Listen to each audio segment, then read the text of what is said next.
Oke, dan hari keduanya itu pas tanggal 17 Agustus. Nah, sebelum kita pergi ke sana, kita memang sudah mempersiapkan untuk upacara Hari Kemerdekaan Indonesia di KBRI Bangkok. Dan di Instagramnya, KBRI Bangkok juga sudah memberi himbauan bagi warga Indonesia yang ingin merayakan Hari Kemerdekaan Indonesia, itu boleh datang ke KBRI Bangkok dengan menggunakan batik dan berpakaian sopan lah, intinya seperti itu.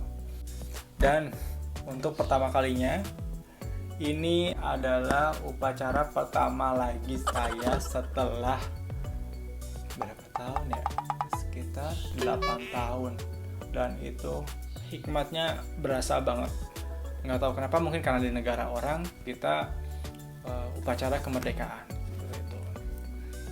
Setelah upacara kemerdekaan, kita ada sesi foto-foto dengan menteri, kemudian dengan beberapa teman-teman atau rekan-rekan yang datang di upacara kemerdekaan tersebut. Dan yang paling surprise adalah cuman kita bertiga yang bawa baju salin, dan setelah upacara selesai, kita langsung salin baju merah dan bawah putih. Jadinya kita langsung ganti baju dan foto-foto di depan gedung KBRI. Entahlah itu pandangan orang seperti apa terhadap kita. Tapi itu seru banget dan sangat-sangat berkesan. Setelah upacara kemerdekaan, di sini kita pulang dulu ke hotel, lalu ganti baju dan siap untuk trip ke tempat selanjutnya. Kita jalan-jalan, keliling-keliling kota, keliling-keliling mall, sekalian ngantar teman yang mau shopping dan just tip dan lain-lainnya. Kita pergi ke Mall Platinum, kemudian ke Siam Paragon, ke Siam Center, kemudian ke Land Village. Land Village ini di Siam Center kalau nggak salah waktu itu. Terus terakhir itu ke MBK.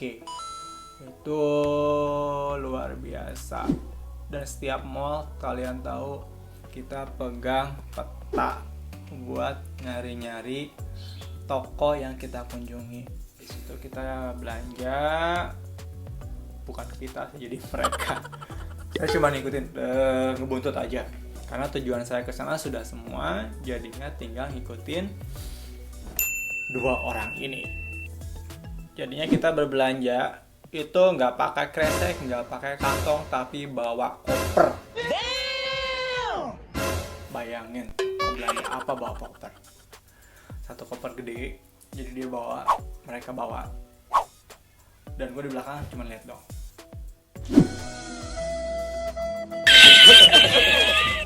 Ya, setelah putar-putar mall, setelah putar-putar kota, kita langsung pergi ke Neon Market. Neon Market juga ini di pusat kota juga sih, jadinya nggak terlalu jauh kemana-mana juga. Lalu kita nyicip makanan di sana, dan yang pastinya itu halal food. Itu kita makan tom yum, seafood, dan lain sebagainya. Setelah kita makan kenyang, makannya itu top top. Setelah makan kita baru balik ke hotel. Oke, dan hari berikutnya tanggal 18 kita pergi ke pasar yang paling fenomenal di Bangkok. Tempat berbelanja yang paling fenomenal di Bangkok. Apa itu? Ya, Chatuchak. Jadi pasar Chatuchak ini buka hanya hari Jumat, Sabtu, Minggu. Jadi hari Sabtu dan Minggu itu dia buka dari jam 9 pagi sampai jam 5 sore. Dan kalau Jumat itu dia buka sore sampai malam. Pokoknya ada wisatawan dari berbagai negara, tempat yang memang wajib dikunjungi ke Thailand atau ke Bangkok adalah pasar Chatuchak ini. Jadi di sini tuh semua barang ada, dari mulai makanan yang biasa sampai yang paling ekstrim, dari mulai pakaian, baju, bahkan kosmetik itu ada di sini. Dan saya sarankan lagi buat teman-teman atau buat kalian yang ingin berbelanja di tempat wisata, saya sarankan jangan berbelanja dimanapun terlebih dahulu sebelum kalian ke pasar Chatuchak ini. Karena yang sudah saya alami, ketika saya beli baju di tempat wisata lain, dan hari berikutnya ke Chatuchak menemukan baju yang sama dengan harga yang berbeda jauh lebih murah, itu kayak What the fuck? Asli, ini harganya jauh berbeda. Jadi baju yang saya beli di Asiatik waktu itu kurang lebih satu sel itu 400 baht. Tapi pas saya lihat di Chatuchak itu kurang lebih cuma 300 baht.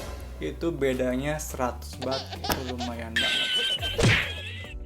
Dan baju di sana juga itu harganya juga grosiran juga. Jadi kalau misalkan kalian beli lebih banyak, itu akan lebih murah. Tidak cuma baju, tapi berbagai banyak barang juga yang harga grosiran. Jadi kalau kalian beli banyak, itu akan lebih murah. Jadi seharian itu kita ngubek-ngubek pasar Chatuchak sampai sore.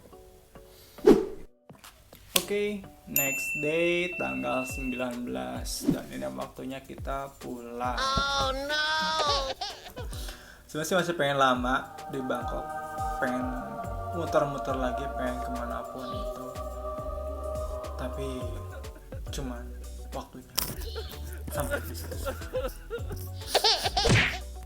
Dan pagi-paginya kita bangun tidur, lalu kita langsung packing barang bawaan, kemudian barang-barang, kalau misalnya ada yang just tip itu mungkin barang-barang bawaannya itu harus diperhitungkan dengan pesawat yang kita akan tumpangi. Takutnya itu melebihi kapasitas bagasi dari fasilitas yang disediakan, gitu kan. Dan kebetulan teman saya juga memang sudah berpengalaman, jadi kemana-mana kalau dia trip, dia selalu bawa gantungan gitu loh. Jadi sebelum kita pergi tuh, setiap koper yang kita bawa sama dia di kilo dulu. Ini berapa kilo. Jadi kalau sudah semua di total tidak melebihi dari bagasi fasilitas, termasuk oke atau aman. Dan kalaupun kalian melebihi dari fasilitas bagasi yang disediakan, mungkin kalian akan kena biaya tambahan untuk bagasi. Jadi berapa kilo, sekilonya mungkin tambahannya berapa seperti itu. Setelah packing, kita langsung sarapan. Habis sarapan, kita langsung check out hotel jam 11. Setelah sampai bandara, seperti biasa, check in, kemudian lain-lain. Dan pada saat pemeriksaan imigrasi, itu prosesnya ngantrinya lama banget. Jadi pada saat kita pulang itu hampir ketinggalan pesawat. Jadi kan dari bandara ke pesawat itu kita kan naik bis lagi tuh. Nah, kebetulan itu bisnya nungguin kita. Dan kebetulan sih bukan kita yang terakhir, jadi kita kedua terakhir sebelum mama yang di belakang kita. Jadi ada mama yang jalannya. Jadi kita terselamatkan sama mama itu. Sebut terima kasih mama itu. Tapi kurang tahu itu siapa. Akhirnya kita lari dapat bis terakhir menuju pesawat. Dan sampai di pesawat masuk, itu semua orang langsung pada ngeliat, ini ternyata orang yang bikin ngari. Oke, sampai pesawat seperti biasa, Malaysia Airways, fasilitasnya seperti yang sebelum dijelaskan. Dan sampai ke Jakarta itu sekitar maghrib atau jam 6 sore. Jam 6 itu sudah keluar dari bandara Jakarta. Total dari trip ke Bangkok kemarin itu nggak sampai 5 juta. Jadinya untuk totalnya itu untuk pesawat itu 3.200.000. Kemudian untuk penginapan 80.000 per malam itu sekitar 320.000. Kemudian untuk transportasi bisa disesuaikan lah ya, dan untuk biaya makanan juga. Jadi nggak sampai 5 jutaan. Jadi kalau misalkan kalian naik pesawat yang lebih murah daripada itu, atau menggunakan yang transit yang tadi itu, mungkin bisa lebih murah.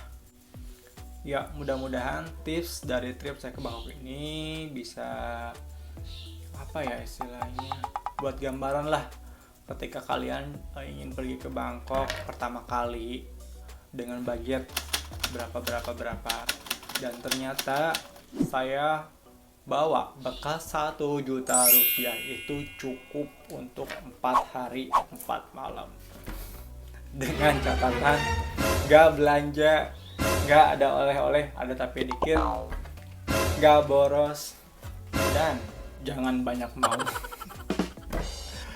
Gitu sih. Jadi kalau kalian memang tujuannya ingin banyak beli oleh-oleh, ya mungkin budgetnya lebih dibanyakan lagi. Atau misalkan kalau ingin lebih banyak ke tempat wisata, mungkin dilihat lagi berapa biaya-biaya atau budget yang harus kalian persiapkan. Oke, terima kasih sudah mampir dan menonton di video ini. Jangan lupa like dan subscribe channel ini agar lebih berkembang lagi. Buat kalian yang punya rekomendasi untuk next konten, silahkan tinggal komen di bawah. Terima kasih, hatur nuhun.